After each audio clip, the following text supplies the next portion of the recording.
alih-alih menolong, mereka lebih memilih untuk menonton, ya, menonton dan merekam peristiwa tersebut. Ini kejadian, ya, ada yang disebut dengan wisata bencana gitu. Dalam kondisi bencana, orang-orang datang untuk melihat, oh, apa tuh, ada musibah apa, ada kecelakaan apa gitu, ya. Kemudian ingin tahu dan merekamnya alih-alih melakukan tindakan pertolongan.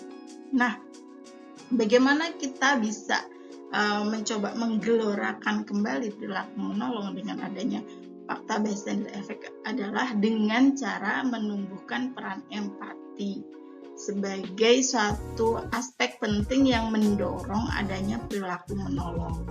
Dan kita harus memahami bahwa perilaku menolong adalah salah satu kelebihan dari manusia sebagai makhluk sosial, yaitu kita memberikan pertolongan tanpa pamrih, tanpa mengharapkan imbalan, baik pada keluarga, pada teman, pada kelompok, bahkan pada orang yang tidak dikenal, tanpa meminta balas jasa. Assalamualaikum warahmatullahi wabarakatuh. Halo, saya Yuli Arinta Dewi, dan kali ini kita akan belajar tentang perilaku prososial sebagai bagian dari mata kuliah psikologi sosial.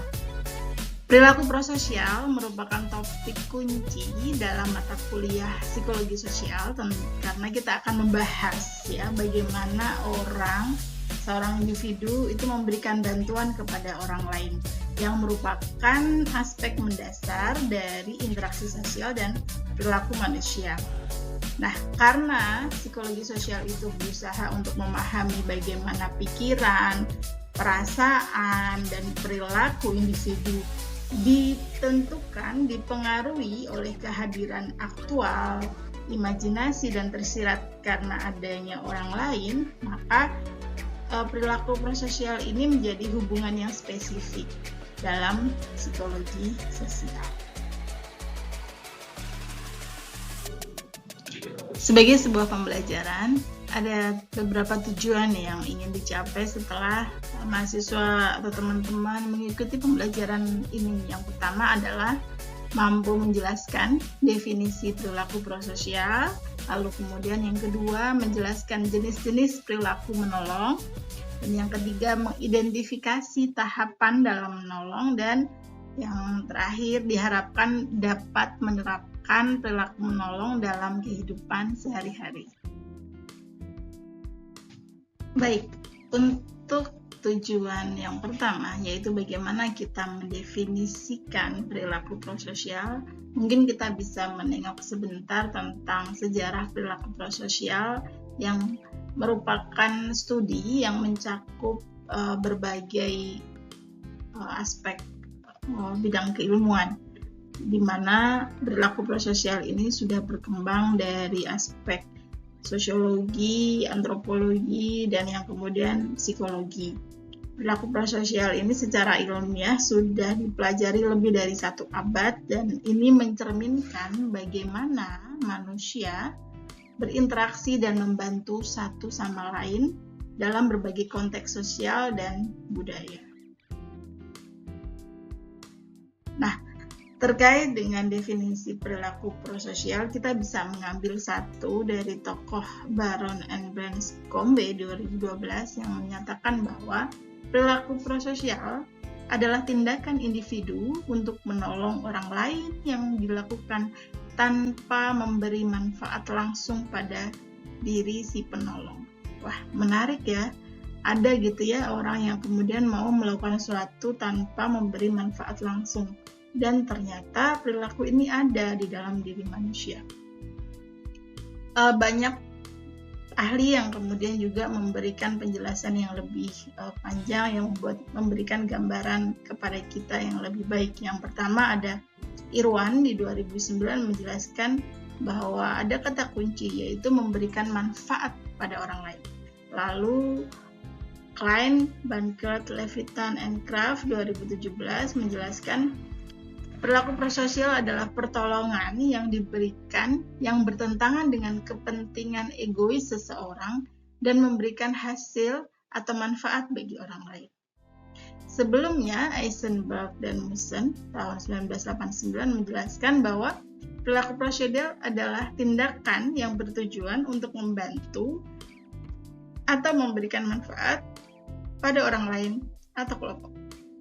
Nah, di 2002, Groots, Daviden, and Lunden menyatakan bahwa tindakan yang memberikan hasil dan manfaat bagi penerima terlepas apakah tindakan tersebut bernilai, berdampak, atau malah menguntungkan bagi orang lain. Nah, ada beberapa kata kunci ya yang kita bisa ambil dari definisi-definisi yang ada, yaitu yang terkait dengan manfaat, terus kemudian bisa jadi tidak menguntungkan buat si penolong gitu ya, dan fokusnya pada pihak yang diberikan pertolongan.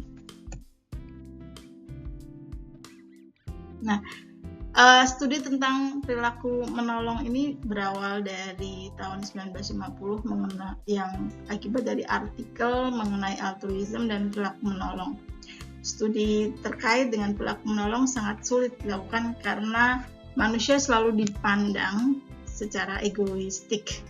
Contoh, misalkan disebutkan ada perilaku menolong yang sudah dilihat dalam kurun waktu seminggu terakhir, atau teman-teman kemudian bisa menganalisis ya selama seminggu ini apa perilaku menolong yang sudah teman-teman lakukan gitu.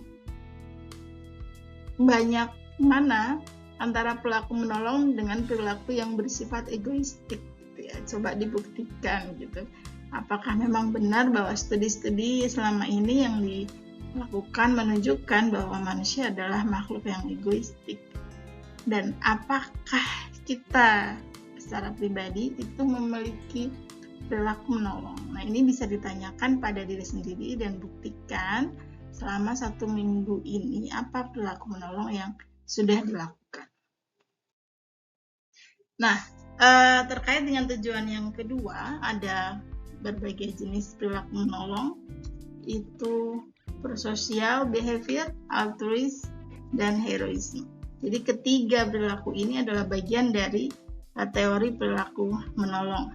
Prososial behavior, seperti tadi yang sudah didefinisikan, itu memiliki 3 kata kunci. Yang pertama adalah tingkah laku yang bermanfaat bagi orang lain, yang terkadang tidak bermanfaat bagi si penolong, dan bisa jadi tindakan tersebut beresiko. Nah, sedangkan altruism adalah membantu secara sukarela untuk kesejahteraan orang lain. Nah, di situ tidak dijelaskan secara lebih detail tentang apakah tindakan bantuan tersebut itu berisiko atau tidak, tapi fokusnya adalah orang-orang yang altruis adalah fokus pada kesejahteraan orang lain.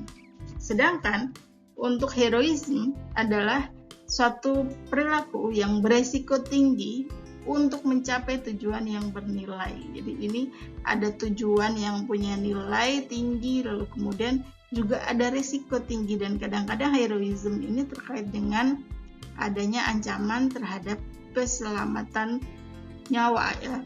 Nah, dengan heroisme itu kadang-kadang ditunjukkan dengan perilaku berbahaya untuk menyelamatkan nyawa orang lain. Bystander effect adalah sebuah fenomena sosial di mana semakin banyak saksi atau penonton atau yang kita sebut sebagai bystander dari sebuah kejadian darurat membuat orang-orang memilih untuk mengabaikan atau tidak menolong korban dari situasi tersebut. Ini disebut oleh Aronson, Wilson, and Ackert tahun 2013. Bystander effect ini terbukti ya yang terjadi, dan ada sebuah eksperimen yang kemudian membuktikan adanya bystander effect. Bystander effect ini dapat menyerang siapa saja, kapan saja, dan di mana saja. Menurut psikologi sosial, seseorang akan menolong orang lain yang membutuhkan bantuan jika tidak ada orang lain di sekitarnya. Menurut Atika Sari 2016. Nah, saat ini dalam kehidupan sehari-hari mungkin teman-teman juga bisa menganalisis adanya bystander effect yang seringkali kita temui di sekitar kita. Contoh, kalau teman-teman naik kendaraan umum, di situ ada orang pasti berebut tempat duduk ya kan. Nah, ada orang-orang yang kemudian sengaja ketika dia mendapatkan tempat duduk, dia kemudian diam diri meskipun ada ibu-ibu yang sedang hamil atau kemudian orang tua di depannya yang sedang berdiri. Nah, dia melihat di sekelilingnya tidak ada penumpang lain yang berdiri dan dia kemudian juga dia merem ya, seolah-olah dia tertidur. Artinya dia menunggu adakah orang lain yang memiliki kursi yang memberikan pada orang yang sedang berdiri tadi. Ada banyak lagi contoh-contoh lain yang kemudian kita sering temui dalam kehidupan sehari-hari, di mana menunjukkan bahwa orang-orang cenderung kehilangan rasa empati terhadap apa yang dialami orang lain, contohnya musibah yang dialami orang lain, sehingga alih-alih menolong, mereka lebih memilih untuk menonton, ya, menonton dan merekam peristiwa tersebut. Ini kejadian ya, ada yang disebut dengan wisata bencana gitu. Dalam kondisi bencana, orang-orang datang untuk melihat, oh apa tuh, ada apa, ada musibah apa, ada kecelakaan apa gitu ya. Kemudian ingin tahu dan merekamnya alih-alih melakukan tindakan pertolongan.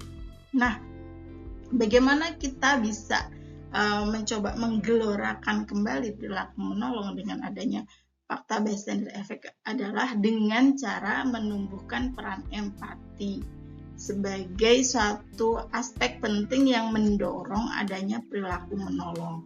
Dan kita harus memahami bahwa perilaku menolong adalah salah satu kelebihan dari manusia sebagai makhluk sosial, yaitu kita memberikan pertolongan tanpa pamrih, tanpa mengharapkan imbalan, baik pada keluarga, pada teman, pada kelompok, bahkan pada orang yang tidak dikenal, tanpa meminta balas jasa. Di Indonesia sendiri, kita dikenal sebagai negara yang sangat berbudi ya, memiliki jiwa budaya gotong royong. Ini adalah salah satu kebaikan atau nilai-nilai luhur dari bangsa kita yang berbasis budaya, yang kemudian perlu kita pupuk dan kita gelorakan terus-menerus agar tidak hilang seiring dengan berjalannya waktu dan tergerus dari modernisasi yang membuat moral kita melemah, sehingga kemudian muncullah bystander effect. Karena bystander effect ini pertama-tama penelitiannya muncul di bangsa barat ya, budaya Eropa, yang mana ini tidak berangkat dari kultur ketimuran seperti kita. Nah, bystander effect ini muncul dari penelitian klasik dari Darley and Latney tahun 1968 yang mengungkap bahwa itu tadi, semakin banyak penonton dalam suatu peristiwa, maka semakin kecil kemungkinan mereka untuk menawarkan bantuan atau menghubungi layanan bantuan darurat. Nah, ini karena mereka berpikir bahwa ada orang lain yang akan membantu si korban. Yang ini disebut dengan difusi tanggung jawab. Dalam penelitian yang lain, Latney and Darley tahun 1968 menemukan bahwa ada 5 langkah yang diambil seseorang dalam memutuskan untuk membantu orang lain dalam keadaan darurat atau tidak. Yang pertama adalah mengamati sebuah peristiwa, dia hadir, dia intensi ke sebuah fenomena. Lalu kemudian tahapan selanjutnya adalah dia menginterpretasi fenomena. Lalu kemudian muncul keputusan untuk menolong. Lalu kemudian yang keempat adalah penilaian apakah memiliki kompetensi untuk menolong atau tidak gitu ya. Lalu yang kelima, melihat apakah ada hambatan dalam menolong. Nah, terkadang dalam fase-fase ini seseorang terkadang memutuskan yang tadinya udah mau menolong, kemudian memutuskan untuk tidak menolong karena resikonya, misalkan dia mempertimbangkan resiko yang terlalu tinggi ataupun merasa tidak berkompeten. Nah ini ya bisa siklus memberikan pertolongan itu bisa berulang lagi, yang tadinya sudah mau menolong kemudian memutuskan untuk menarik diri, tidak menolong. Jadi ternyata panjang orang keputusan untuk memberikan pertolongan. Tapi seberapa lama orang mengambil keputusan ini relatif ya. Ada yang kemudian melihat mengintensif sesuatu terus kemudian langsung tergerak.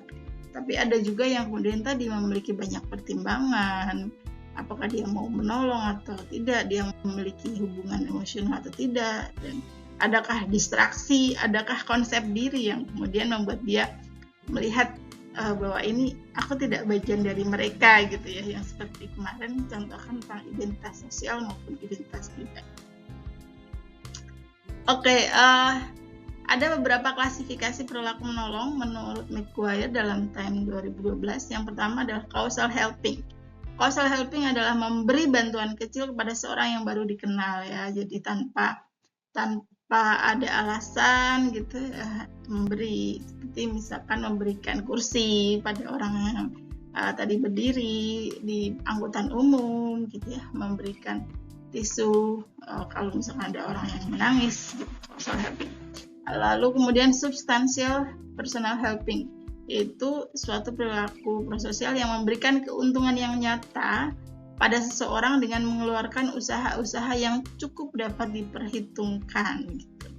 Lalu emotional helping. Emotional helping itu bantuan secara emosional dan personal pada seseorang. Contoh misalkan memberikan dukungan kalau ada orang yang bercerita atau curhat pada kita mau mendengarkan dengan baik. Itu adalah salah satu bentuk dukungan atau bantuan emosional. Dan yang keempat adalah emergency helping. Ini adalah memberikan bantuan pada seorang, lebih kepada orang yang tidak dikenal, yang tengah menghadapi masalah yang serius dan mengancam keselamatan jiwa. Nah ini teman-teman bisa kemudian melihat link YouTube yang ada psikologi bencana, salah satu contoh perilaku prososial dalam kemanusiaan.